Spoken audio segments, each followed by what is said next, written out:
There's loads of different safety features on your Dyson Corrale, so I'm just going to go through a few of them with you. The great thing is that if you ever run out of the house and feel like you forgot to turn your Corrale off, it'll reduce in temperature after 5 minutes and it'll knock off completely after 10. So you'll have no worries there. Once it does switch off as well, the power button here will stay illuminated until the plates have completely cooled down, so you'll be aware that they're still hot to touch.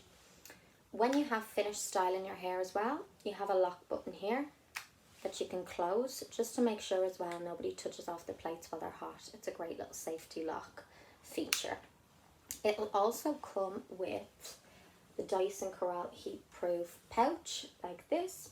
So it's perfect for storing it in if you're traveling, and it's also great to pop down on your work surface. So in between passes you can place it down to protect any surfaces from burning. When you're traveling with the Dyson Corrale, you'll notice at the back there's a little flight symbol here.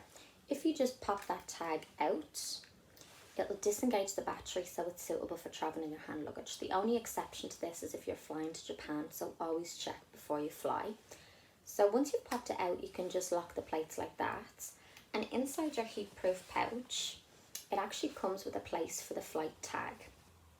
So what you can do is just slide it in like so to protect the little tag, and then you can just pop it into the case.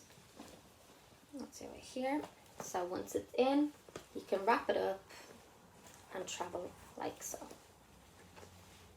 If you have any more questions or any other videos you'd like to see, just comment below this video.